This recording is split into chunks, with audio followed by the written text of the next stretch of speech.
A very good evening to all brothers and sisters in the Dhamma. So today is the 25th January, Tuesday class. We will be continue our sharing from this book, the wonderful Dhamma Lotus Flower Sutra. We are at page 172 for the hard copy. For the soft copy, you wait for Sui to pin the page. For sharing afterwards. Just relax body and mind. We are off the light so that we can have our usual half an hour of awareness-based meditation. This awareness-based meditation is very simple when you understand. Like the sentence says, we are here to develop awareness within.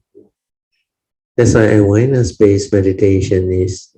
Our meditation is seated or based on developing awareness. And we have to understand what is awareness. The Buddha called it sati, but it's usually translated as mindfulness. So this word mindfulness is common within the Buddhist fraternity, especially Theravada fraternity.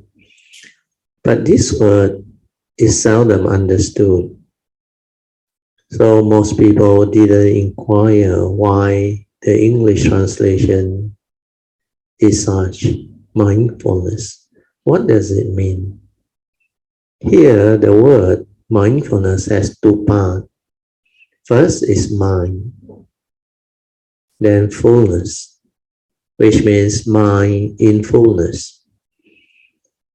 But when we talk about mind, it's not defined which mind, whether it's the true mind or the normal mundane mind or thinking mind. So when they coin this word, they don't understand. Well, they only know of the thinking mind. So they say when the mind is in fullness, but they didn't think of the possibility of full of what? If it's full of thought, then it's not mindfulness, it's not sati. In fullness means this mind is fully aware. And that one is awareness, mindfulness. But if you don't understand what sati is, you can't develop it. So a better way is to develop the understanding through another more accurate word, which is called awareness. When we are just aware, it is before the knowing, before the perception, before the arising of thought or the aggregate of mind. Which means the moment you are silent without thought, you are already naturally aware. So this definition and understanding is very important. If you understand this, then you know how to develop awareness-based meditation. What you need to do is, like I share with you, the 4 support. The first 3 support for awareness-based meditation. First is to relax body and mind. When you are relaxed, you are at ease. You don't have to think. That's why I relax. Then the second support is maintain awareness. The mind that is just aware without thought. But most people find it very difficult because throughout the day, when they live their life, they think a lot. They are heedless because of mental hindrance. They don't have spiritual faculties. Their mind are not trained. They lack this spiritual faculty to develop the meditative mind of inner calmness, inner awareness, or inner mindfulness. So because of that, they have this problem. So when they have this problem, most people who don't have the understanding, they will try to calm the mind down. That's why they come up with method, technique to anchor the mind. Then they focus, they concentrate so that the mind does not wander off and think. All these are skillful means to train the mind. But when you have the understanding, you don't have to go through all those things. You just relax, maintain awareness, don't think. Whatever arises, let it arise. Thought arise, let it arise. Whatever consciousness that arises from the sense basis, aware, finish. No need to follow. No need to create response or thinking. No need to stir your mind. No need to create proliferation of thought. So you can do that, relax and maintain awareness. Then you can develop this awareness-based meditation. Then the mind will slow down. Whatever thought process or thinking, they will slow down. Then it will settle down and return to its original state before the thinking, before the stirring. And that is your true mind. That is your silent mind. And to develop this awareness-based meditation is to go back to this true mind, to experience the silent mind, the true awareness within, the silent within. Then the third support is to stabilize this awareness. So relax, maintain awareness. The third support is maintain the awareness for as long as you can. Then allow it to stabilize, settle down.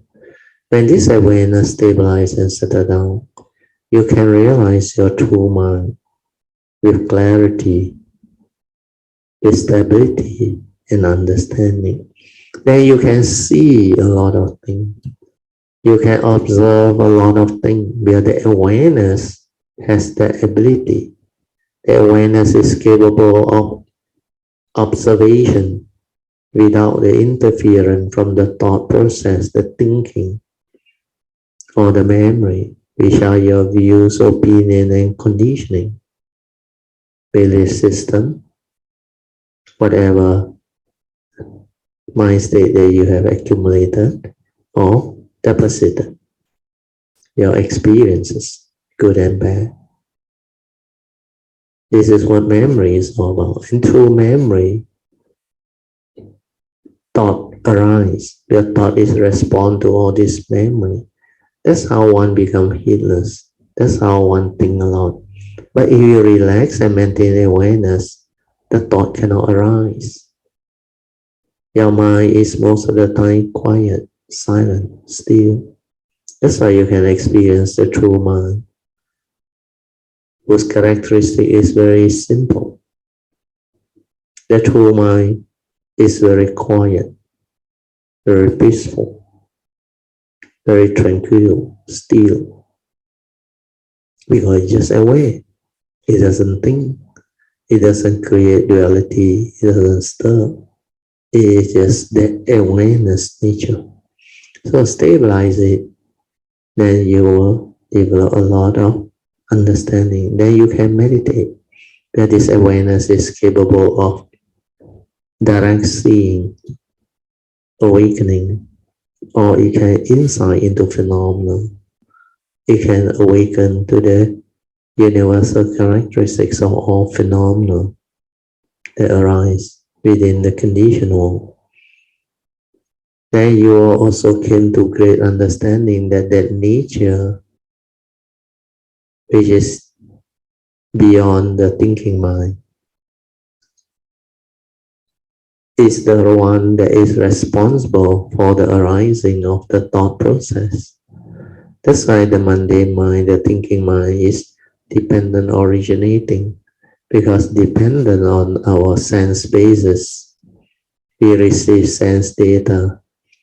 Then the sense basis together, the sense data and our consciousness, which is the true mind, the awareness, when they come into contact, it can trigger off the conscious pure mind or the pure consciousness. Yeah. So the pure consciousness initially, before the content of consciousness go in, your views, opinion, and conditioning and belief system or wisdom, before it goes in, it is still the pure consciousness or pure perception. Then when that thing goes in the content of consciousness, it becomes a thought. That's why you can see. Then you will come to realize the thinking and the thought, they arise very fast from that nature because of our form and mind. And that is self-knowledge.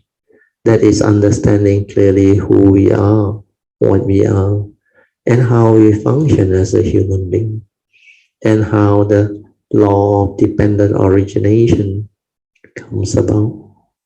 So all this is meditation.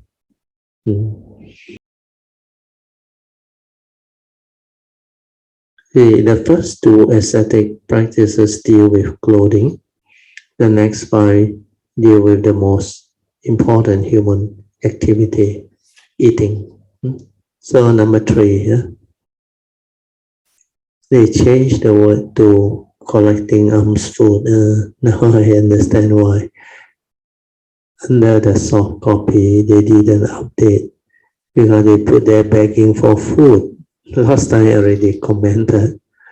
The Buddha never introduced begging.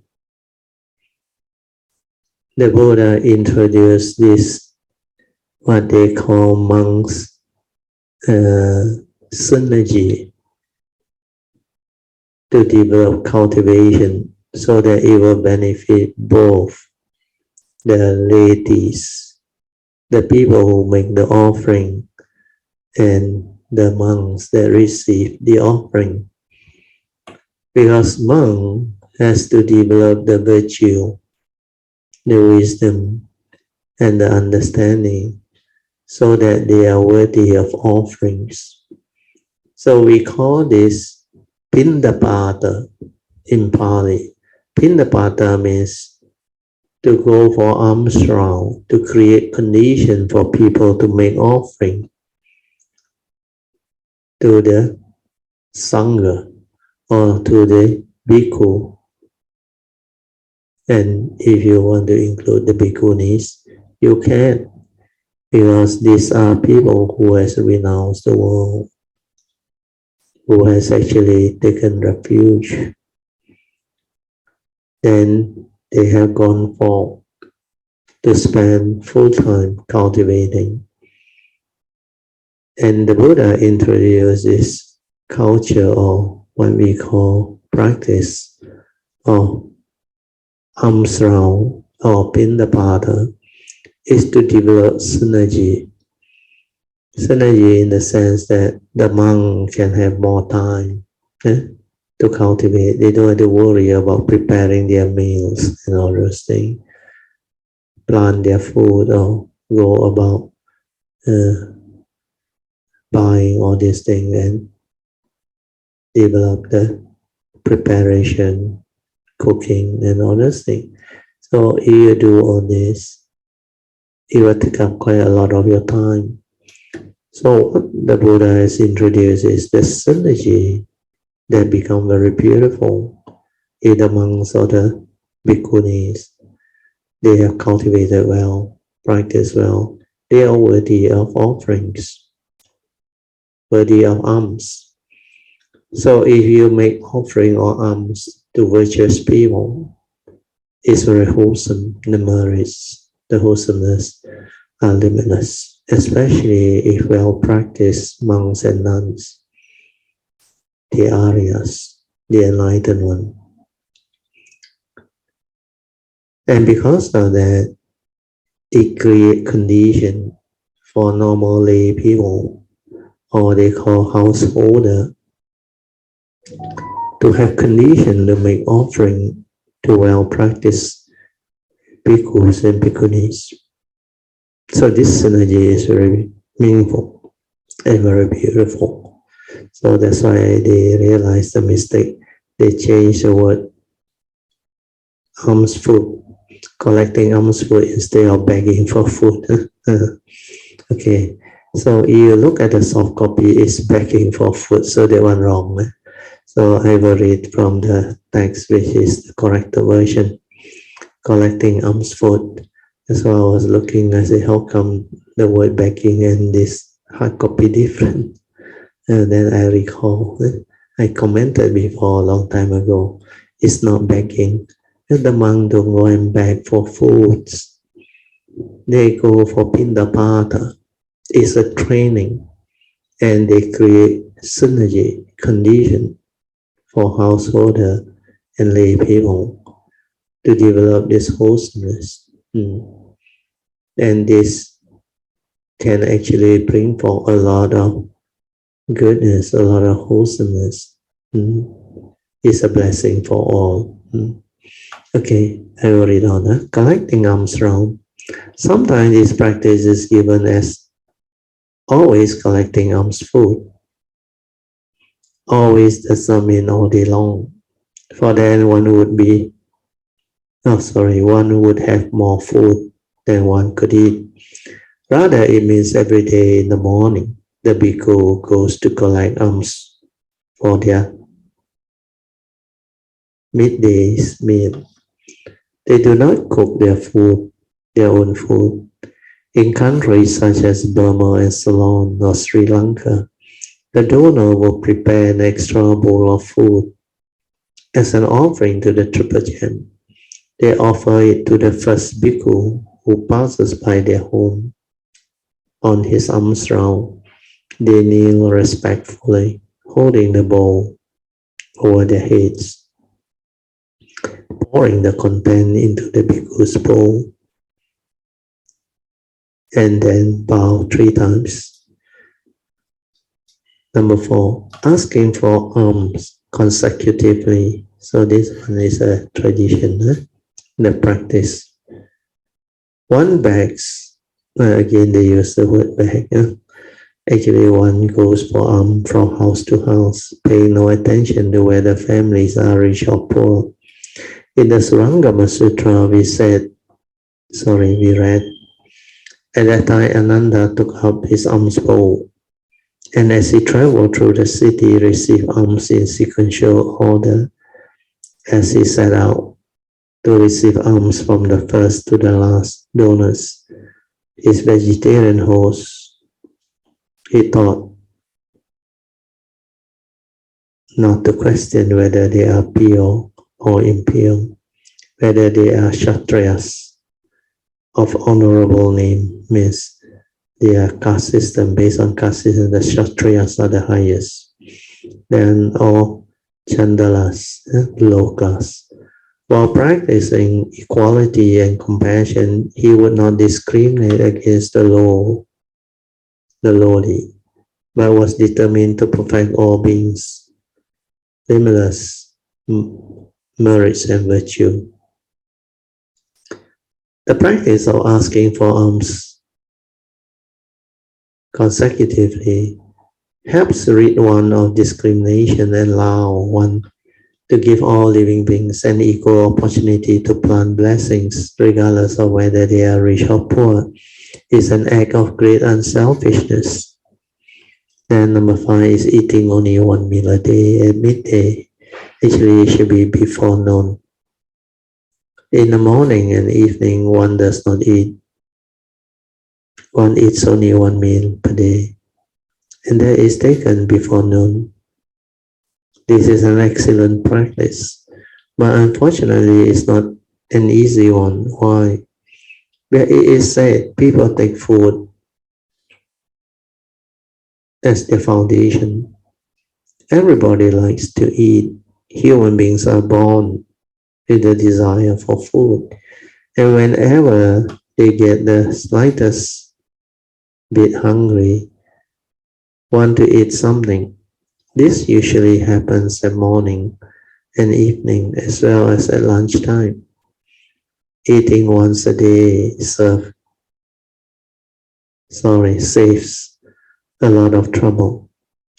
Cutting out 2 meals a day, one spends less time on the toilet.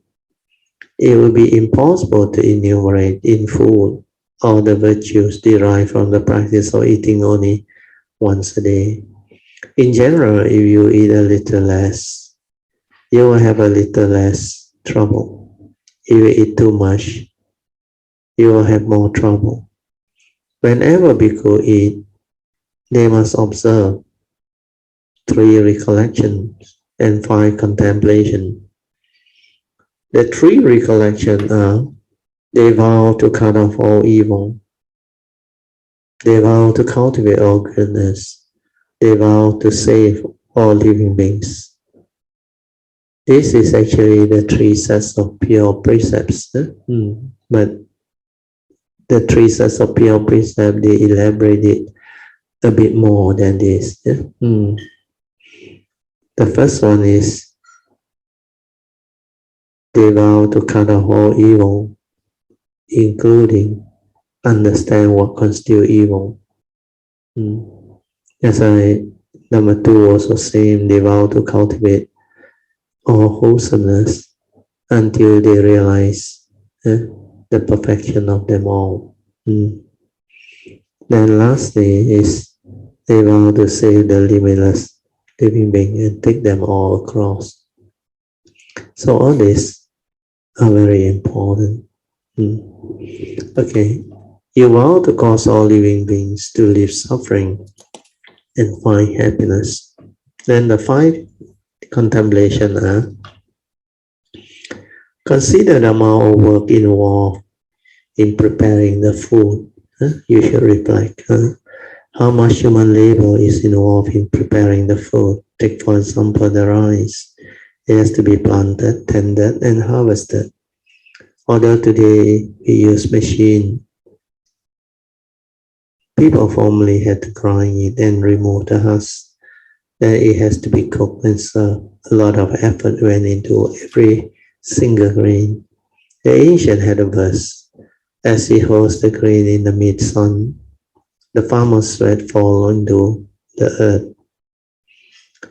Who would have guessed how much toil went into every single grain on the plate? So the people of all nations should take care not to waste material goods or casually throw things away. One should consider the difficulties involved in making and distributing goods. The reason that some countries are now stricken with famine is because in the past they were wasteful. Those who believe in Buddhism should be particularly careful in matters of cause and effect and always be thrifty. Use what you can and give what is left over to others. Don't throw things away, it is said. If there is rice wasted in the house, there will be hungry people on the street. If you waste food, it is as if you were taking it from the mouth of others. If you have more than you can eat, give it to those who have nothing to eat. Don't waste it. So the first of the 5 contemplation is to consider the amount of work involved in getting the food to the table. So this one are the reflection that the bhikkhus do. Then number 2 is reflect on whether or not one's virtue and conduct is sufficient to entitle one to receive this offering. This one is very important. You have to reflect. Are you worthy of this offering? Means have you really cultivated, developed the virtue, the understanding, and the cultivation? Think it over. What virtuous practice have you done to entitle you to receive offerings from the 10 directions? Is your merit sufficient or is it lacking? If it's lacking, you should hurry and cultivate the way. So this is a good reminder. Do not be lazy. Then number 3, guard the mind from transgression, committed mainly through greed. Avoid the offenses created primarily through greed, hatred, and delusion. Don't greedily gobble down the good food and leave the bad food sitting there. Look on all the food as the same and do not discriminate among the good and the bad flavors. Then number 4, regard the food as medicine to prevent the body from collapsing. When he eats, the bhikkhu should think of his food as medicine. Why am I eating? I am actually taking medicine because I don't eat. I will waste away and die. Actually, a better way of reflecting it is like what we did at the retreat. At the retreat, although we are the people going through the 9 days, what we call meditation retreats, we also observe the basic 5 or 8 precepts. Then some also keep the 8 precepts. They also eat 1 meal a day. After that, no more solid food. Then there are some who takes the 3 meals, but because of necessity, that's why they take them. Then normally we will reflect on the food. So normally when we reflect, we rejoice in the generosity of those who have made this food possible, all those who donated and all those who helped in the cooking, preparation and the offerings and all those things. So we rejoice in their wholesomeness. Then we invoke power of merits for their well-being. Then we reflect, this food we take is not for craving or developing desire, but to sustain this body so that it can have the energy and the help to help us to develop our practice, our cultivation. Then we will invoke all this wholesomeness for the well-being of all these people who has made this food possible. That's why we rejoice and we invoke power more. By the power of this wholesomeness, we give rise to causes and conditions for them to realize the Dharma way, for them to realize their good and noble wishes. Then may all beings be well and happy. May there be love, may there be peace, and may there be joy deep within their hearts. So in this way, when we reflect, we will not indulge in food. We will not develop unnecessary delusion or craving. We take this food just to sustain our body so that it can allow us to have the causes and conditions to develop the practice and the cultivation. Then we can develop the joy and all those things. Okay, number 5. Take this food only in order to accomplish the way. Yeah, this one is part of the thing that I mentioned. I eat only because I want to work hard and cultivate the way. If I don't eat, I won't be able to stand up or sit properly. I could still sleep, but that can't be considered as cultivation. Since I want to cultivate, I can't avoid eating. But I do so only because I want to cultivate. So this is Shenhua's way of putting it. Bhikkhu must always observe these 3 recollection and 5 contemplation when they eat. There are many advantages to be gained by eating 1 meal a day. That one is obvious.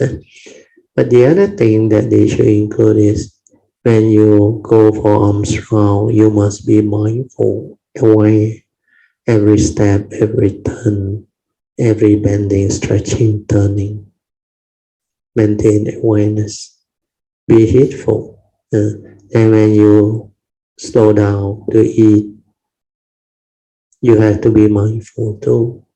And you have to be aware of your physical, how much food you need. Do not overeat. And do not starve yourself unnecessarily. Unless there is condition, like nobody make offering to you that day, so you have no choice. So a lot of bhikkhus or monks I was told, they actually accepted it because it's part of their karmic, or what we call the virtue that they accumulated. If they don't have enough virtue, they may not receive much alms or offerings of food. So I came to know one Western monk, I think Achancha tradition. He told me, he said, Theo, he said, do you know, throughout that time he was ordained for 16 over years.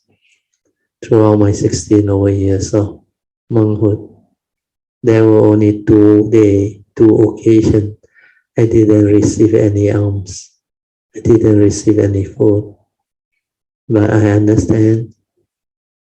That's why he was able to endure and go through it, because condition is such. But later on, when he became famous, he was a very well practiced monk. He developed a lot of virtue, understanding, and his Dharma was very good. He can even speak Thai.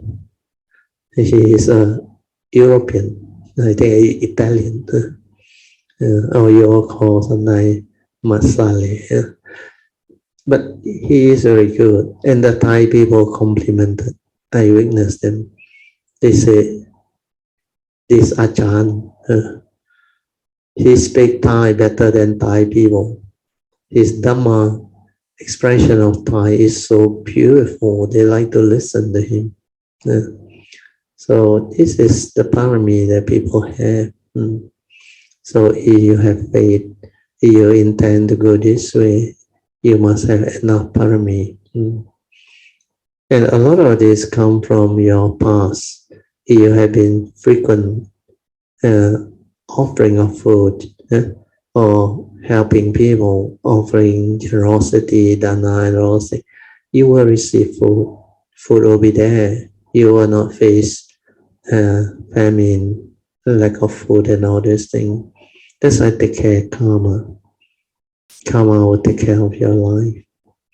So we have seen a lot of things happening over the past 70 years, 60 or 70 years. We went through a lot, the 50s, the 60s, the 70s, the 80s, the 90s, 2000, 2010, now 2020, going into 2030.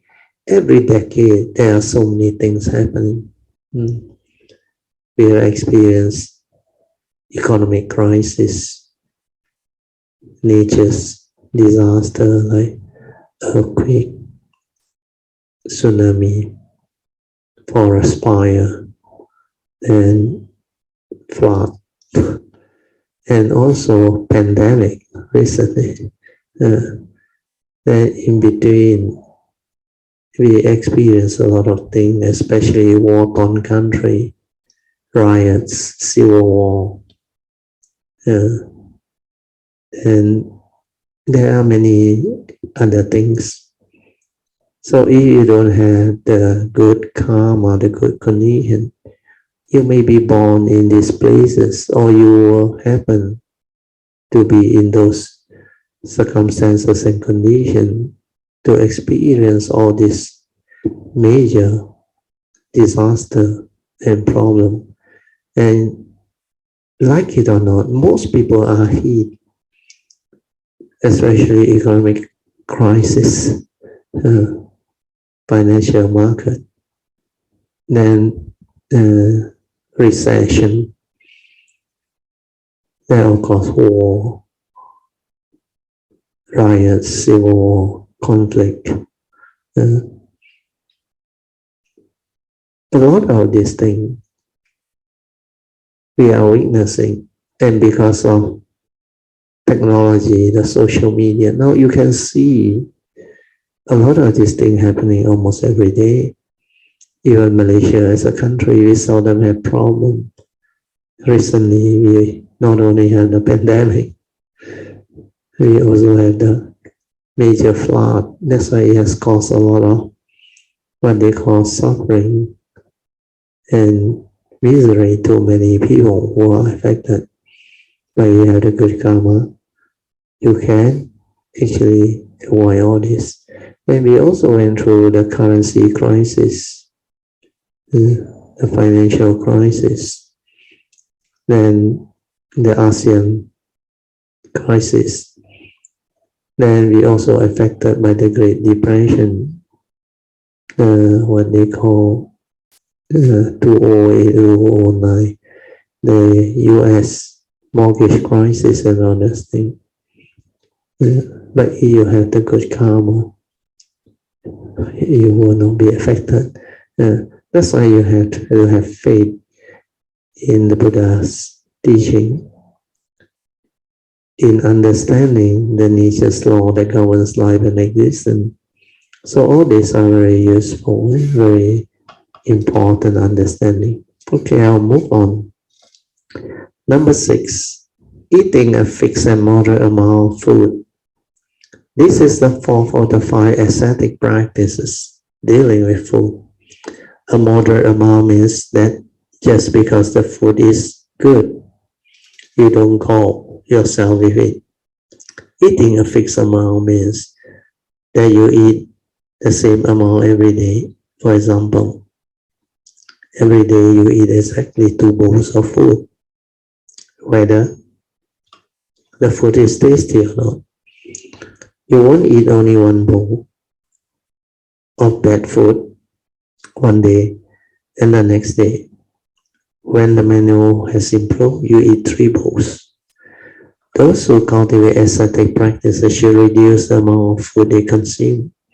If they can eat 2 bowls, then they should eat 1.5. Then number 7, not drinking juice afternoon. After midday, one does not drink milk, juice, or other nourishing liquid. It's a very difficult practice because even tea is prohibited. So those who like tea, they find it not easy because you drink to quench your thirst, and you need water, you need fluid. So anyway, the cultivation depends on understanding. You don't go and deliberately create a problem for your own physical. Those are the 5 that deal with food. I have a small announcement. We will be holding a Zen session here in a few days. And during that time, the lectures on the Sutra will temporarily be discontinued and instructional talks on Zen meditation will be given each day. Those of you who like to meditate can join the session. Others who prefer to work can continue to work and just come to sit and listen to lectures in your spare time. So that was the announcement by Master Hsuan at that time. Maybe for their own need. Next are the 5 which deal with dwellings. Dwelling in an aranya. Aranya is a Sanskrit word that means a still and quiet place. The noise of the bustling city does not reach one who dwells deep in the mountain groves in an aranga or aranya. It is therefore an excellent place to cultivate.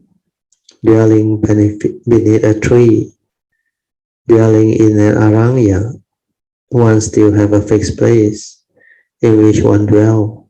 Why would one want to leave at the base of a tree. Cultivator takes the earth and sky as their cottage and the four seas as their home. They dwell wherever they happen to be. Dwelling at the base of a tree, one avoids the rain, and it's also very refreshing as well. However, one may only dwell for 2 nights beneath any one tree. On the third day, one has to find another tree. Bhikkhu who genuinely cultivate and who are lofty and pure in their practice wish to avoid recognition and offering. After spending 2 nights in a place they live, no one can find them and no entanglements develop. Then number 10, dwelling in the open. Dwelling beneath a tree, one is still protected from the wind and rain by the leaves and branches. Dwelling in the open, one truly takes the earth and sky as one's home or house. Living in this way, one is very natural and free. One bathes in the light of the moon and stars, it is said. When the moon arrives at the center of the sky and the wind blows across the surface of the water, there is a kind of clear special flavor. Guess how few have tasted it. So this is the poem. Huh? Very few people have any idea how wonderful such a lifestyle is. You go they call it the ascetic practices or the Tutanga way. You will be experiencing a lot of this.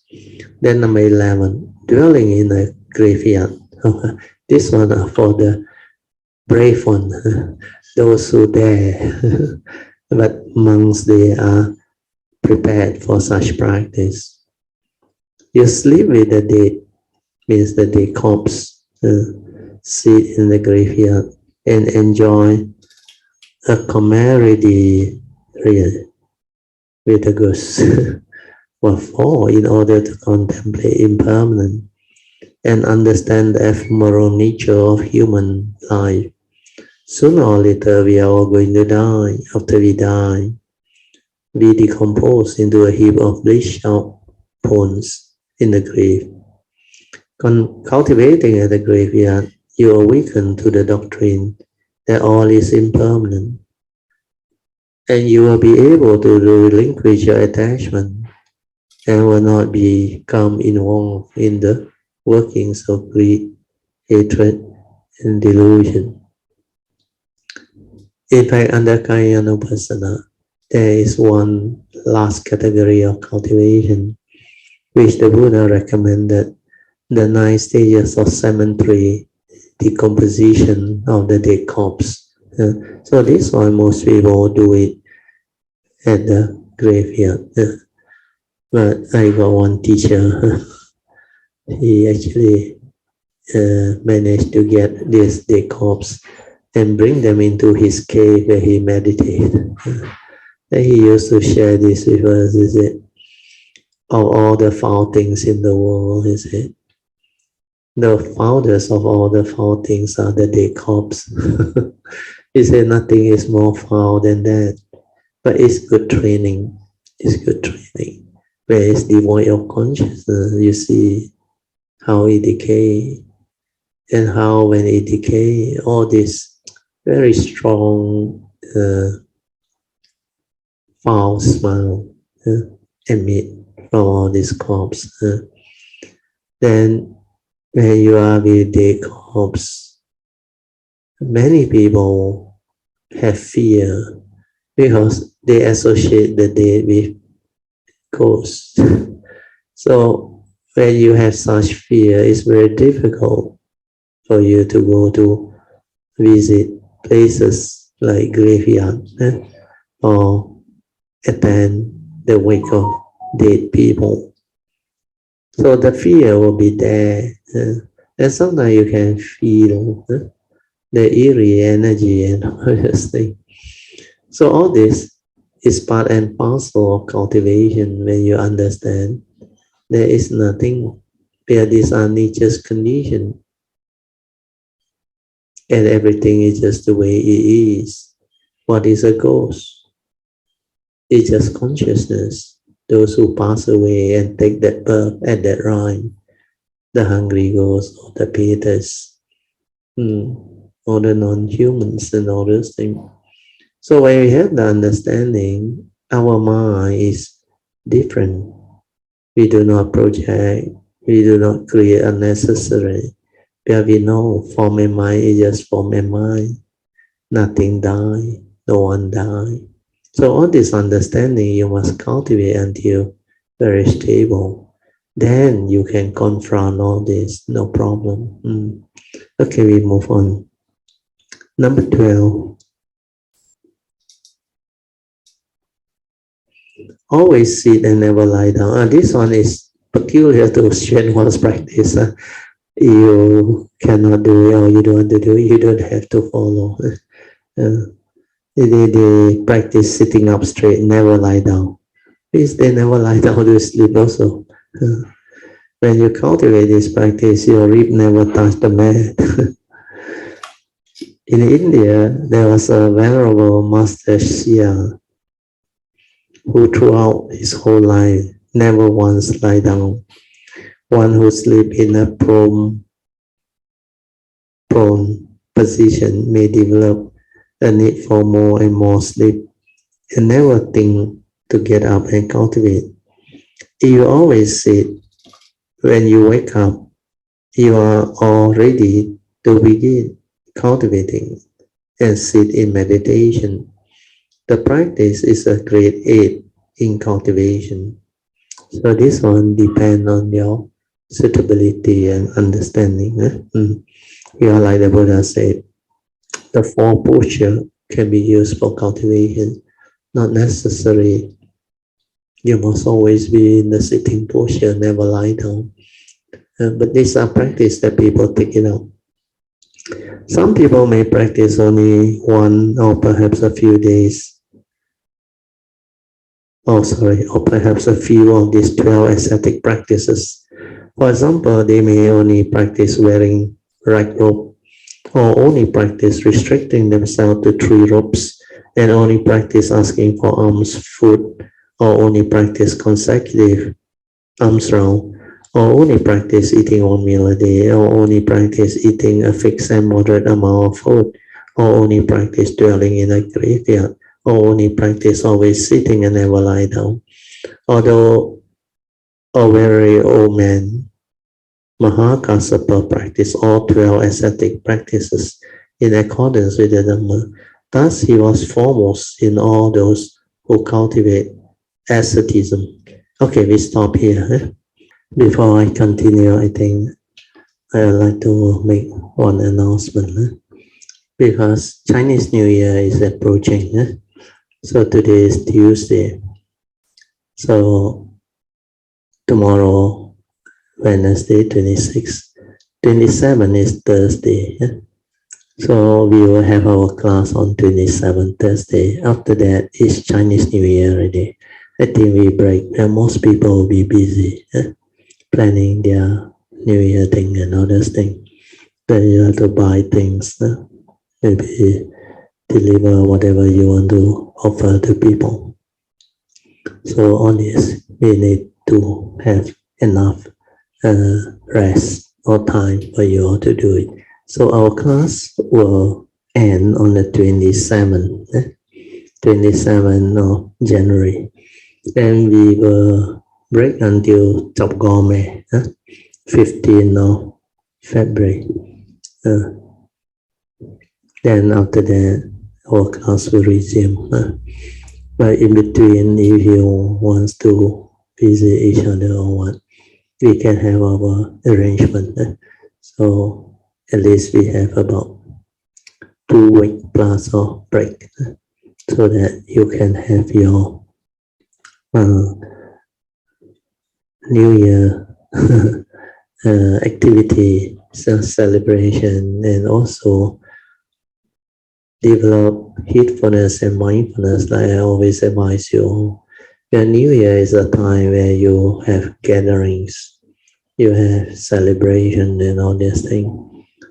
So be mindful, be heedful, be sensitive to be a blessing to all and to develop understanding and wisdom. Learn to cultivate noble evil power, because such festivals of activities are very conducive for us to practice and cultivate the causes and conditions to help people to be a blessing to all. You can apply noble evil power, develop mindfulness and heedfulness. You learn a lot of things. You develop a lot of understanding. So heedfulness, mindfulness, and Dhamma are very useful for us to live life, to understand life. So this is the message that I would like to share with you all before we break for the Chinese New Year break. Then in between, I'm sure a lot of Kalimittas will find condition and occasion to visit each other, and sometimes also have a small gathering or activity. It's okay if you want, you'll let me know, then we can have them. But we should avoid major gathering, otherwise it will invite unnecessary trouble or problem. I was told this year more relaxed in terms of SOP or what. You can travel interstate, not only in the district. Then you can have your family reunion and also dinners and all those things. Even the rules that they used to apply has been relaxed. But be mindful, be heedful, take care. Do not be heedless. Certain type or SOP you must follow. Like wear your mask, keep your social distance if you can, avoid being like carried away or heedless. So all this, hopefully, it can help people. Okay, good. So with the announcement, now we will open up for our second session. Second session is meditation reporting. Actually, Brother 我经常都在听那个地藏经的讲解。哦，是的。So 可是那天当我在听的时候，我是一面在听，一面在做我的 gardening。然后我就有一个很大的，很像 joy 这样来 ，you know, I want to share in the class my。是的，很好啊。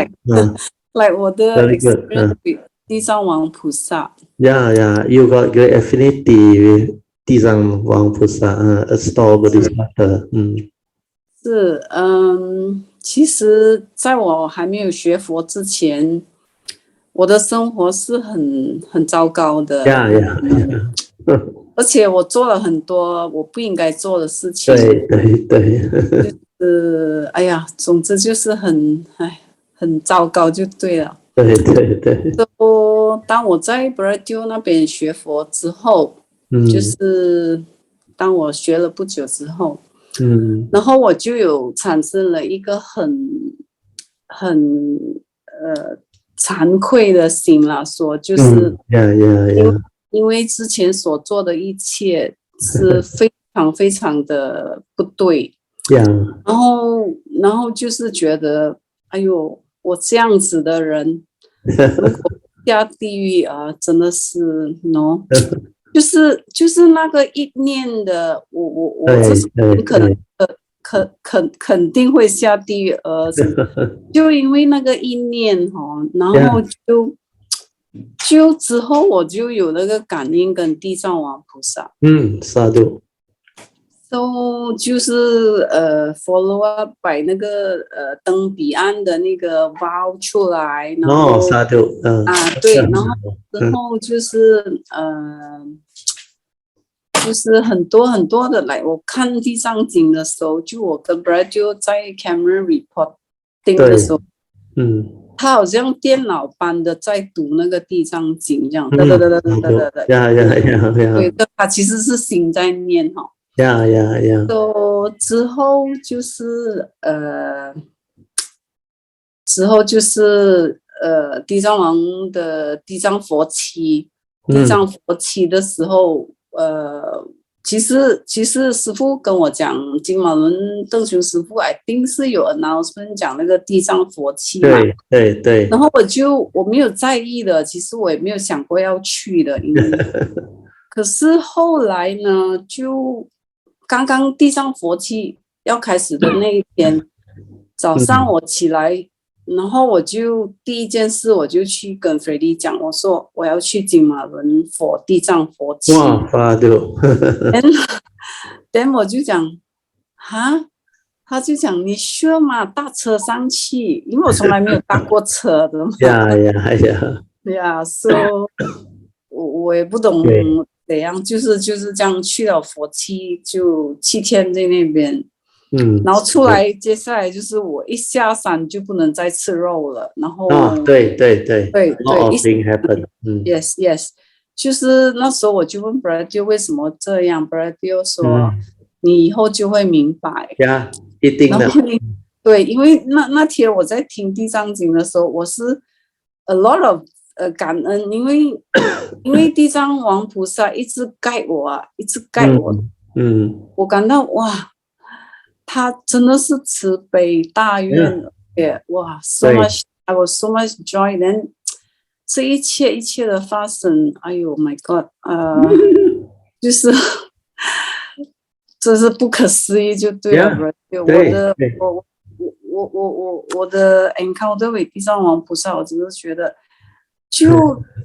就比方说我的那个意念，说那个对的，他就慈悲到马上要渡我们出来，对，所以哇，我感觉到非常的感恩他，而且接下来我就是想要改到Midday也要 build up 这个讲 affinity with 地藏王菩萨，对，然后我就给了一个想法，说我要请一尊地藏王菩萨。去 Brazil 那边，所以你买了拿过来哦，对，而其实不是 Brazil， 我想要讲的是，我只是那个一个想法，然后当我 landed in China， 那个 Freddy 的 cousin 就拿着一个 box 在那边等我，然后他就给我说送给你，然后我一打开。我整个人都那个怎样讲，那个 hair 全部抖上，对，好像不相信这样啊，这么巧，只是一个这样的一个想法，可是我不敢麻烦他嘛，然后我就没有了，只是就 drop 掉这个想法。对，我想哇，可以 condition 到这样，然后可以的，你跟那个佛菩萨有缘分的时候，有 affinity 的时候 ，a lot of things can happen one。对，其实第一尊的地藏王菩萨，我是跟慧荣去看那个话剧啊。我在那边看到他的那尊佛像，我真的是非常非常的喜欢，非常。但somehow我就回来去找，然后我就拜托 Freddy 的 cousin， 那3天他找到了，3天之后他找到了，然后找到了之后，又通过一个朋友的赠送了给我。就是他送了给我，所以其实这3尊的地藏王菩萨，都是那个有缘人去 no dana 给我的。I was like， 哎呦，那天我听地藏经，我真的是觉得，我而且满愿讲你可以分享多一点，所以我就想到，哎呦，要分享跟大家，就是这一切的发生哦，是佛菩萨比我们有那个发心跟发愿后，他们一直在guide我们，他们的make sure我们的菩提心不退，对，我们一直在guide我们这样子。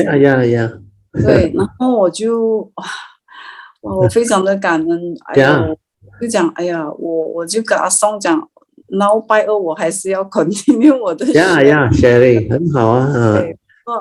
还有一个earlier on 我们的 spiritual trip 你应该是有去的，那个是六祖寺的那个 trip 你有去吗？六祖会有啊你记得吗？地藏王菩萨 one of the statue at the back towards the end when we were about to go back already, then we saw that one.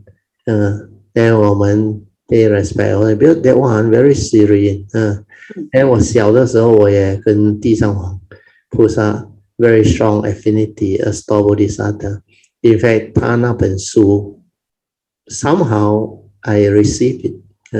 Then when 我读他的愿，真的整个那个慈悲心 and the compassion and the gratitude 真的现起来。Then no matter 你怎样都好，你不如地藏王菩萨。He is so patient. 对。A vow. He said not until the hell is empty of hell beings. He vowed not to realize the perfect enlightenment. That's why he want to stay down there. And 他们真的在那边念那个地藏经，度那些 hell being 众生。And he did a great job. In fact, so far all the great being, he was the only one of that nature that willing to go down and do all these things. That's why when 你跟我 share 你的 experience at 登彼岸 how when you kneel in front of 地藏王菩萨 the 地藏经 arise naturally and the chanting come to you and you can understand it. And I already told you that is your affinity. Then a lot of things will happen. Then your Cameron Highland on also.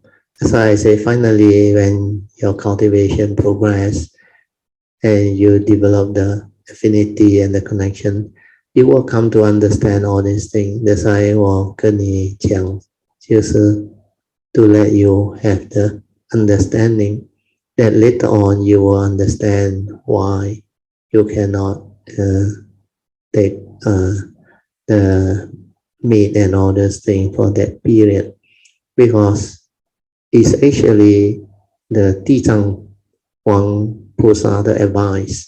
Because a lot of people don't understand, you don't have the Dharma, you don't have the understanding, you keep on consuming a lot of what they call meat and all those things.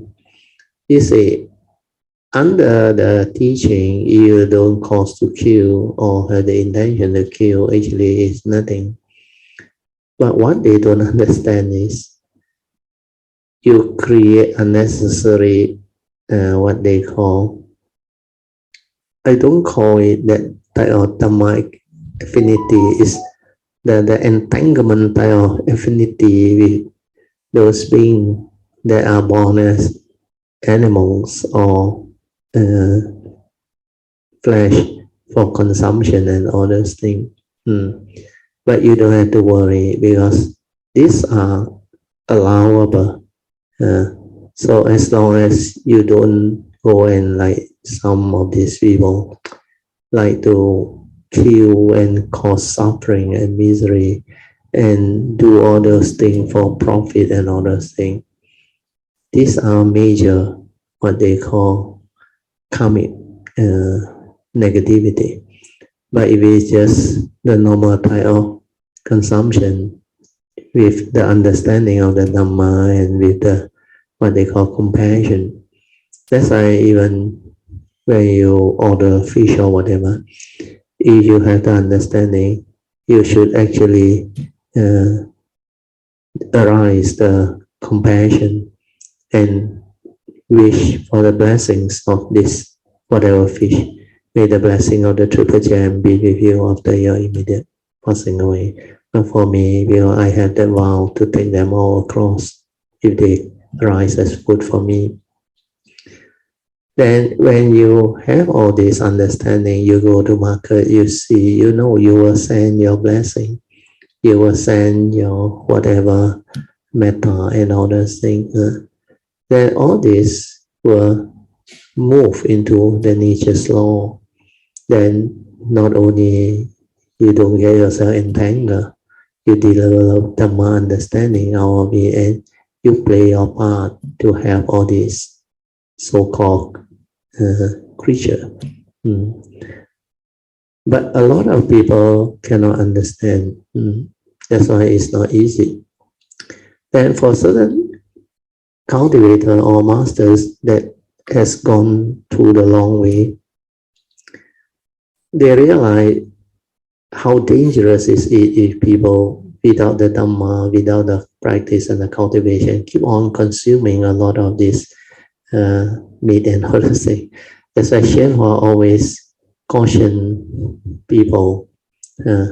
He preferred people to go vegetarian and all things. Then there was somebody who attended the session and asked Hsuan, he said, is it okay if we follow Hui Ning? He said, 我们吃肉边菜 and all those things.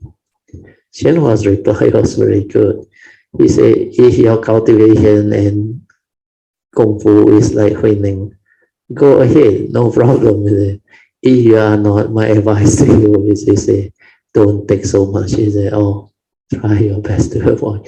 So all this is his understanding. They try not to create that type of, I call karmic affinity that has this potential for negativity. So these are the things that people see. Even Chen Yan Pao Shi, the Tzu Chi one also same. He encourages followers to go vegetarian and all that. But sometimes you have to understand, it's not what you eat that make you pure or unpure. It's your mind, your mental intention, your understanding. So you have good mind, you have the Dhamma, you take care of the mind, karma. So all these things will be no problem, because understanding is the one that will liberate your mind and prevent you from falling into all those negativity of mind states. Then, like you say, when you have faith, when you have affinity, when you have the understanding, the condition, things will happen, even manifest, like the images and all saying, what they call the Rupang came to you and all those things. And people make it a point to make offering to you, because this is their affinity with you, their parami, so they can receive this and it will be a blessing. So likewise, like I used to share with Kanyamitas, you look at the images all in my house, the Buddha, the Kuan Yin, especially Kuan Yin, then also the Amitabha Buddha, they come by themselves. I never buy them, except the Hsuan one, which I bought for my wife, because of the affinity when we were at this Hsuan's way place, Amazon. The rest all come by itself. Meant to be will be even Thursday class. The Rupang come by itself. Where it seems those beings up there, they know, and they created a condition for it. That's why Brother Lim later on told me, he said, he brought me in to have a look. I said, you like this Rupang or not? So immediately my nature knew, because I also received some form of message that the Thursday class need this type of Rupang, especially the one either granite or marble, where the crystal can store this wisdom energy. Even this Kuan Yin, the wood and all, they can store wisdom energy. That's why I accepted it. And later on it came. That's why my Tuesday class, they all appear. They even the relics, they came by themselves. So my nature doesn't really like to buy all this thing, no, unless there is condition, but I just let things be. But strangely, things happen, manifest, and it just unfold. And the thing come, and when it come, you also surprised. Because one of the Buddha Rupa, I remember, when I was in China on the spiritual trip, I received a WhatsApp. He said, Brother Teo, this image is coming to your house. Huh? I didn't even know from who. But he said, everything shipped. Then when I come back, he will deliver to my house. And really delivered to my house. That was the first one, the big one. Then after that, the Kuan Yin also came in a miraculous way. So then the Kuan Yin, especially the wooden one, it was at this, what they call Champaka. Somebody donated. Then because they had no use of the thing, and it was donated, and nobody won when it was sent there. Then, but Jared, he knew I had great affinity with Kuan Yin. Suddenly, he brought it over with the car and told me, Brother Teo, I think this one, you will like it. I said, what it is? He said, come, I take you to my car. Then I saw that wooden Kuan Yin, the solid. Then straight away I knew, I rejoiced, I said, sadhu to you. And then it was delivered. So a lot of these things, they can just manifest and happen. So that is to keep us having the understanding, the faith, that Dhamma is such, meant to be, will be, when conditions and causes are there, things unfold, manifest. So all this, as you go through the cultivation, the practice, you will see and witness more and more and more and more of all this. So sadhu to you, Alicia. 很好，你 continue。Sadhu, Brother Teo。其实那个地藏王菩萨带我吃素，那几年其实是一个 blessing， 因为其实当时我的 stomach 我不是 go through 对 polyp 的，之后吃了素之后，那个 polyp 就没有了。sadhu，所以这一切的一切。很多的感恩，所以因为真的是他一直在guide我，一直在说的我的初心不退，一直lead我，一直guide我进去这个菩萨道。对。今天我听了他的一个什么之后，我就哇，很多的感慨，应该讲很多的 reflection on 哇。这一切的一路的走过来，感恩他，感恩 Brother Teo， 还有感恩凯阳米他所有的一切的分享，有他们的 guidance， 哎呦，我真的是感到非常非常的幸运，因为 That's why your faith will also become very strong. Yes， 因为佛法都已经这么难闻，而且我能够持是非常的难。对，所以真的是不懂要讲什么 Brother Teo。You just whatever that come to you. You just even need the gratitude. Because of that gratitude, it manifests and all this will come out. That's why 你懂得怎样去 reflect, 去 contemplate, then you recall back. All these things cannot happen by chance. It's like showing it to you that it's meant to be your affinity with Dharma and all the triple gem, the cultivation. Like you say, it's meant to guide you, to let you develop this practice and cultivation with more faith, understanding. And it also gives rise to, like you say, that bodhi mind resolute, that will not deteriorate. Because when you start to see all this happening, blessing in disguise, meant to be, and how compassionate these great beings nature are, how they come and actually guide us, bless us. So all these are very beautiful. Sadhu. 就因为地藏经里面有讲，因为佛陀临终托孤，就是把我们这些也所有的众生交托给地藏王菩萨去爱，所以哇，我听了之后，他是又慈悲又大愿，又大智，还有很多很多的，所以我full of gratitude， 能够跟他有结下这样子的 affinity， 我不懂几多是修来的福 gratitude， 还有跟和大家的 affinity， 我真的是不懂几是修来的福，所以我要感恩大家，感恩菩萨，the deep gratitude， 是的 gratitude， 真的是非常非常的，从一个可以说是从一个真的讲难听，就是从一个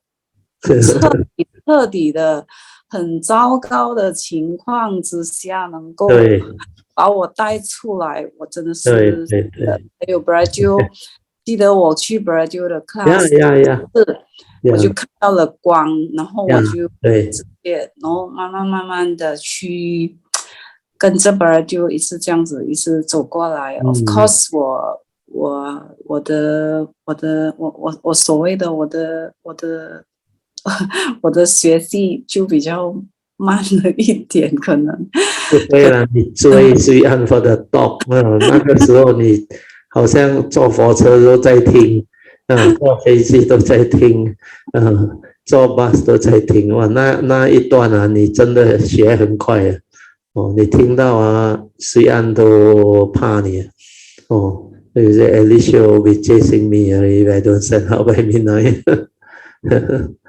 So 他也很高兴啊，能够度那些 serious one。This is meant to be like 好像我感应到 the first day you come in, I can sense you have this karmic past, very strong karmic suffering, misery.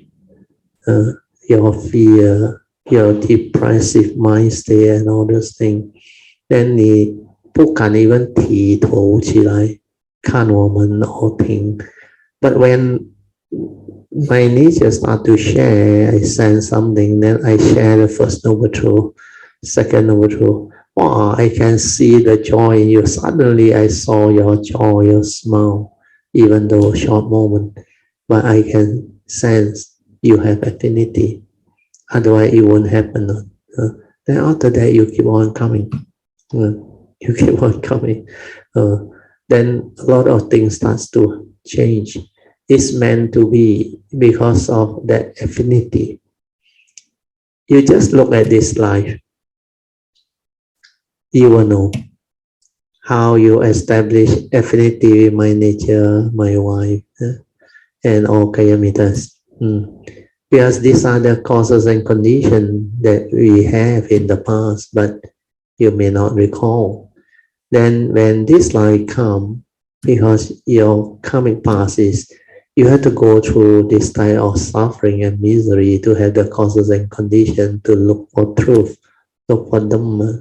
Then only we can meet. It's like a lot of other Kayamita is the same. Even for Gumoy's case, it's the same. Something has to happen. But her life was good. Not like yours, very 糟糕, like you say. Upside down. Well, that time, when you are caught in delusion, ignorant, paying back the karmic debt and all those things, you have to go through all this. Because the family conditioning, your brother, sister, all the entanglement, including your parent, you have to go through, and you have to maybe repay a lot of all those so-called karmic debt. Then only later on, after you have the condition, you start to connect back. Then when you connect back, because of your affinity with all these great beings, like Tisawang Pusa, Kuan Yin Pusa, Four Pusa, all this actually link you back very fast. Then when your faith come back to you, and your understanding come back to you, you move very fast. Dharma is like that. Different people different. Like Eckhart Tolle also same, went through depression. Then only he connect. When the moment he connect, he came out of it, he understand what this thing is. Then he don't have to go through the suffering anymore. So like your case, you know how to develop the Noble Eightfold Path, cultivate the Dhamma in accordance with understanding and gratitude, faith, joy, and understanding. So all this will unfold. That's why this is beautiful Dhamma, and this type of sharing can give people a lot of faith, a lot of understanding. Like you say, from such complicated, or they call what, 糟糕的 situation. 糟糕 in English is what? A very disastrous type of background. And yet, can turn around and become so beautiful. So, Dhamma is like that. Even you look at Angulimala, he killed 999, and yet when he met the Buddha, where he decided to take refuge and become monk, he also paid through his karmic. People stoned him, cursed him, do a lot of abuse to him, but finally he became Arahant. So Dhamma is, in a way, difficult to comprehend unless you are a cultivator.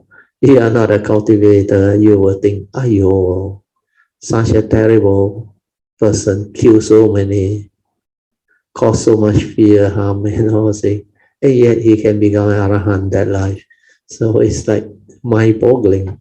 But yeah, that is what karmic affinity and conditionings are.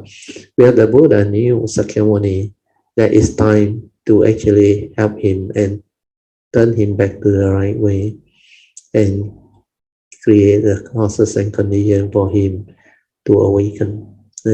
He must have done certain very strong, good karmic thing from the past for him to have such condition. So all this are the marvel of Dhamma. That's why Dhamma is very wonderful, very amazing, because there is so much possibility.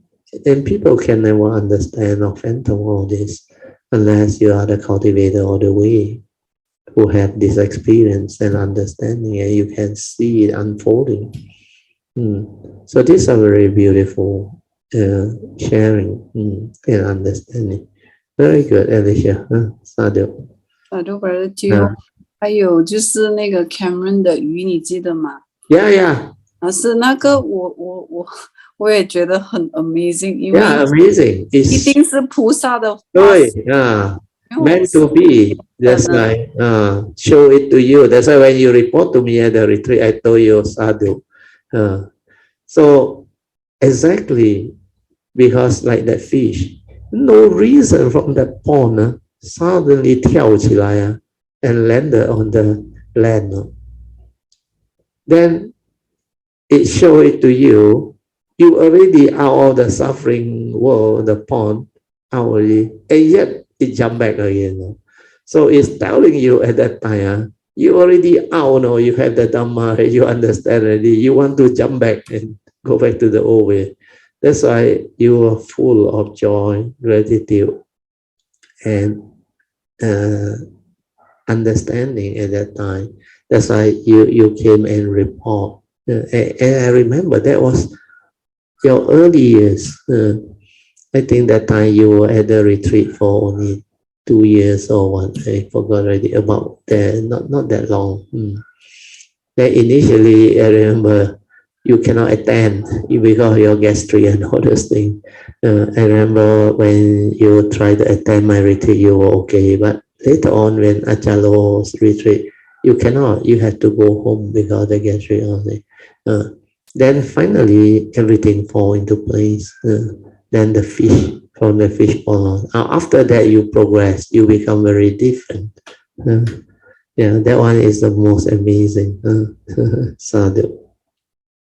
Yeah, 所以 Bertio， 所以我 come to understand， 如果我们有那个愿，还有那个真的是发心去行，对，是菩萨们一定会在guide我们。Yeah， 而且没有菩萨的 guidance， 我们很多时候是做 very difficult， 做不到的。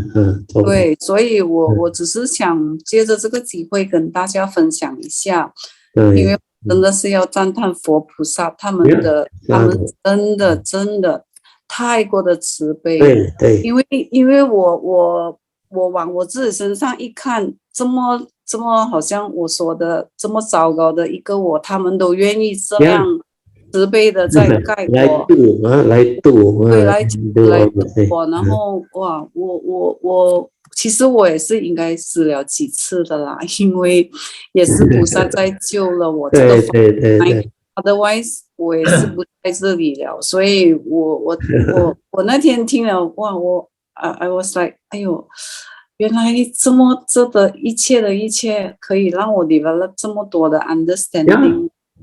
所以我就想在这里跟大家分享 ，so that 感恩大家，感恩佛菩萨，感恩所有的一切万物啊，对，阿弥陀佛，阿弥陀佛，萨埵萨埵萨 ，Let us rejoice， 萨埵萨埵萨埵，this is beautiful.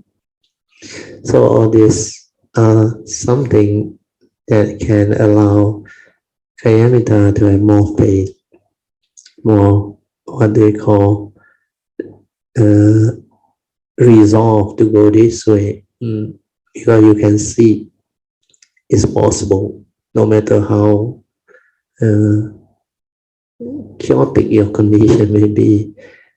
But when you have affinity with great beings, that's why I say must cultivate affinity with great being for Pusa and seek their blessing, protection, and guidance. And this is what you need. And they are very compassionate, like Alicia experienced.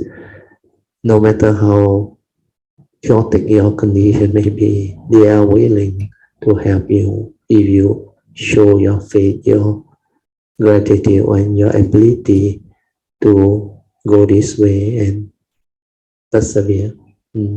So all these are the true manifestation of possibility of great cultivation. Sometimes from very humble beginning, you become like unbelievable. How can all these things happen? Like Alicia also go through. But we have to understand, all Sammasambuddha, the great being for Buddha, they also started as deluded Puthujjana living beings. From there, they slowly develop affinity, cultivation, perfection, and become what they are. So from humble beginning, we can become very unique, very special.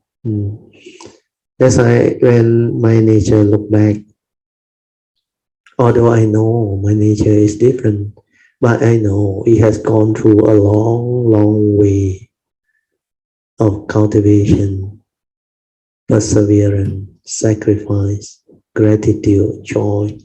All these are there. Otherwise, your nature cannot be what you are today. We all start from humble beginning, when we know nothing. And because the great beings are so compassionate, so full of love, compassion, and gratitude, and they are so willing to sacrifice, they make such heavy vows and create a consistent condition for us to have affinity with them and the triple gem.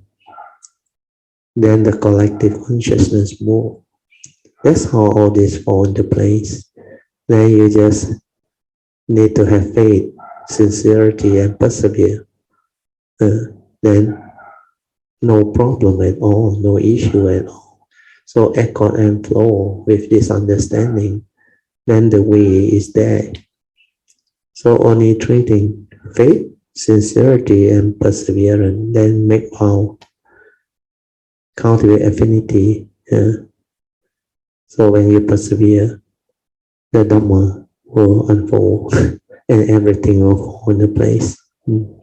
So this is beautiful.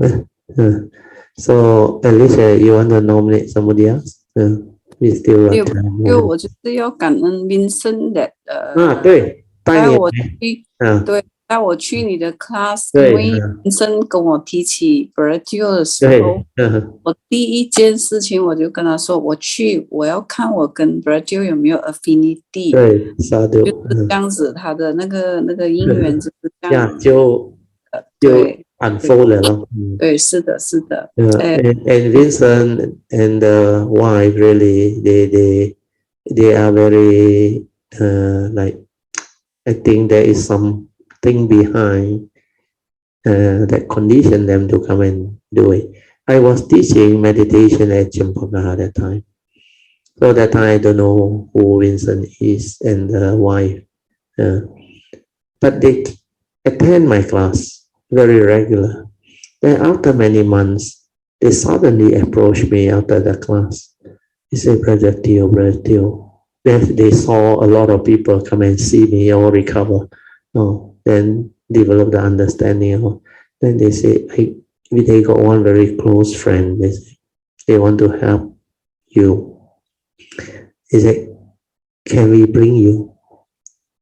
I say, it depends. If she is willing to come, no problem. Why not? Then she said, but you seems to have very problematic condition. I say, it's okay, no problem. She's willing to come. Let her come. Then I say, a better place is the Tuesday class, my house. So because of that, after he spoke to me, I think he conveyed the message. That's why when you receive the message, your nature will know.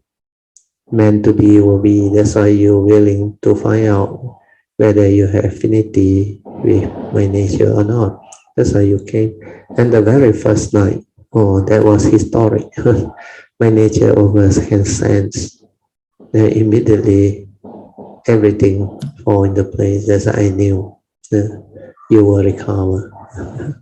And really, after that, so amazing. Then later on, when you recover, you become so different.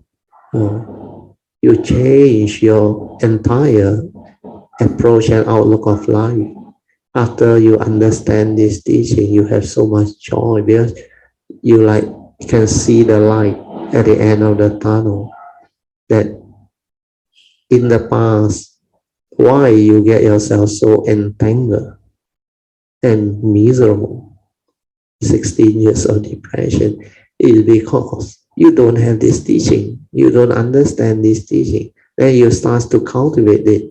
You start to reverse all this wrong view, wrong thought, wrong action, everything, and purify yourself and straighten your view and develop wholesomeness through Noble Eightfold Path.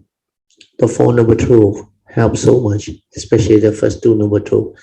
When I relate the first Noble Truth and second Noble Truth, it's like no need to explain much to you. You experience them inside out because of that 16 years of misery, suffering. So you can see all the related teaching. Then from there, when Dhamma start to unfold, you actually recover. Your life become better, your health improve, and many things. Then your affinity with the great beings. Initially, it was a bit tough, but you persevere. That's why you chase after for the dog. You attend retreat and do a lot of things until your Philippine friend Teddy also was so surprised that he wants to know what happened to you. Then you told him about me, and he told you he wants to meet up with me. And when he met up with me, he was so full of joy, happy. And he's a Christian, and we talk very well. And after he had the understanding, he said, "You are wonderful. He said, you can do such amazing things." Then later on, when you arranged that trip for my wife and me to go to Philippines, that was the best. And he took us around so well. And we had a great time. That was the first trip to Philippines, but it was beautiful. That experience was really good. Then, of course, also Macau, your friend, you also have her. And the husband too, Leong Sang. So all these are your kindness, your compassion. Where you, after you recover, you want to help them.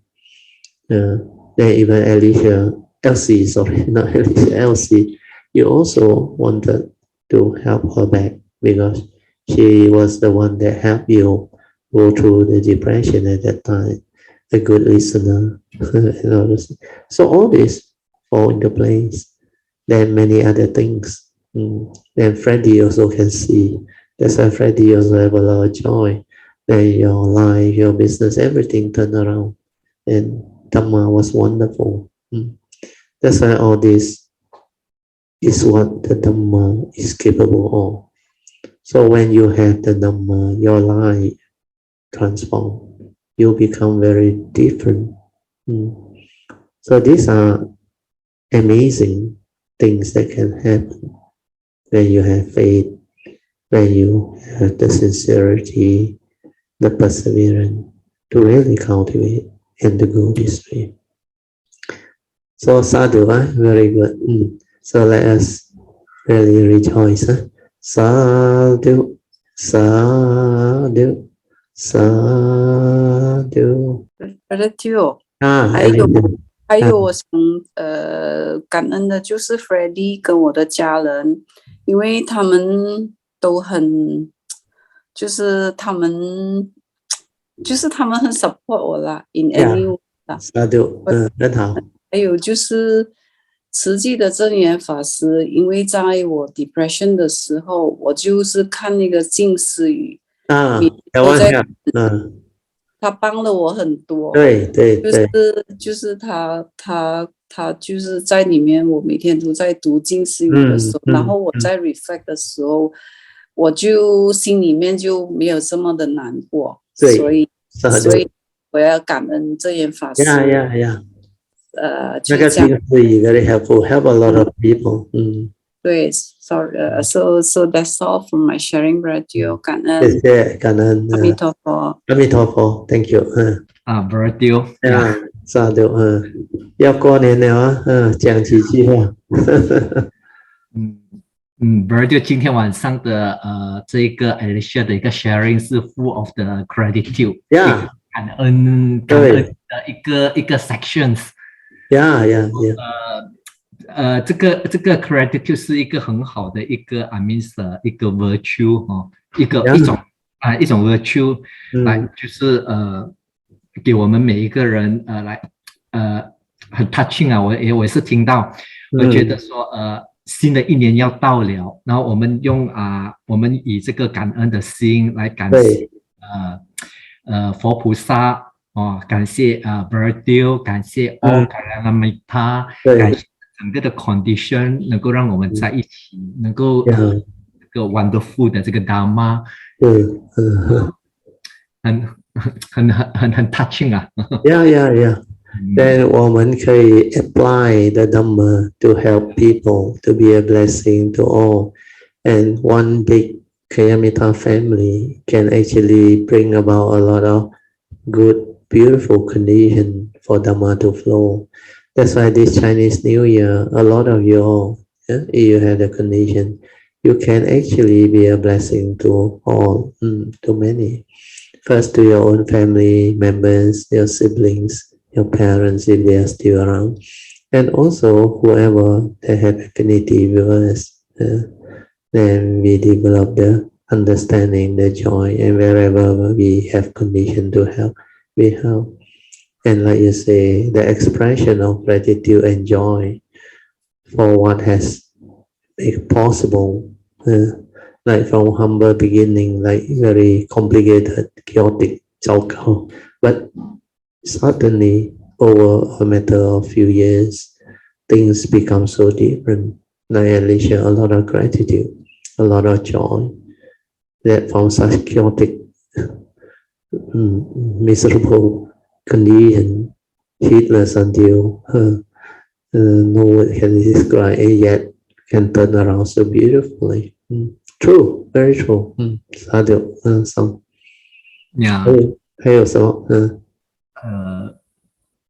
应该是不是，其实我有一些那个experience 想要 share， maybe 拜师啊，对，拜师可以，谢谢So let us rejoice. Sadhu, sadhu, sadhu. Okay,